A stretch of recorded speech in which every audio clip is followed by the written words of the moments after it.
পাকিস্তানি ড্রেসে লেস দিয়ে আমি ড্রেস তৈরি করেছিলাম, সাথে ছিল অর্গানজা ফেব্রিক হাতার প্যানেলে।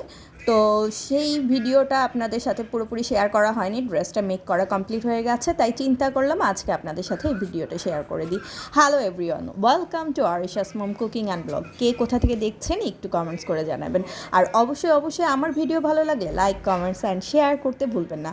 তো জামাটা তো কমপ্লিট করা হয়েছে, সালোয়ারটা কমপ্লিট করা হয়নি। অ্যাকচুয়ালি আমি বিভিন্নভাবে ডিসিশন নিতে পারছিলাম না যে এখন তো এত ধরনের সালোয়ার বের হয়েছে কোনটা বানাবো।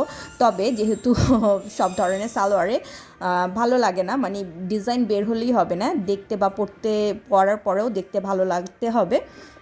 তো সেই জন্য চিন্তা করলাম যেহেতু পাকিস্তানি ড্রেস, সো সালোয়ারটা আমি নর্মাল করেই বানাই, খুব বেশি হাবিজাবি বা কোনো কিছু বা ফুলানো টুনো টাইপের সালোয়ার আমি মেক করবো না এটার জন্য।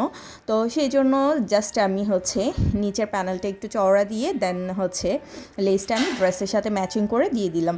তো এই আমার সালোয়ার। আর অবশ্যই এই ধরনের কাপড় মেক করার সময় লক মেশিনটা যদি কাছে থাকে তাহলে ইনস্ট্যান্ট লক করা যায়, না হলে এগুলোর ফিনিশিং একেবারেই ভালো আসে না।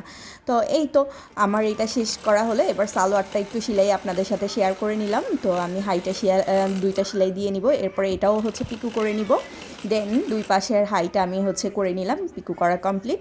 এবার পায়ের নিচ থেকে একেবারে শুরু করে দেন আর এক অপোজিট পাটা লাগাই দিব। এরপর রাবার, যার যতটুকু রাবার প্রয়োজন অতটুকু পরিমাণ রাবার নিয়ে দেন রাবারটাকে সেলাই করব। আর রাবার মানে ইলাস্টিক ইউজের সময় চেষ্টা করবেন ইলাস্টিকে 3টা সেলাই দেওয়ার জন্য, কারণ 2টা দিলে অনেক সময় বল্টে যায়, সেক্ষেত্রে কিন্তু প্যান্টটা পরতে ভালো লাগে না। আর এইভাবে 3টা সেলাই দিলে জিনিসটা সুন্দর থাকে। এই তো তো আমার লাস্ট ফিনিশিংটা দেখে আপনাদের কেমন লাগছে অবশ্যই এই ধরনের ড্রেস অর্ডার নিচ্ছি। আর ভালো লাগলে অবশ্যই লাইক, কমেন্ট, শেয়ার করতে ভুলবেন না।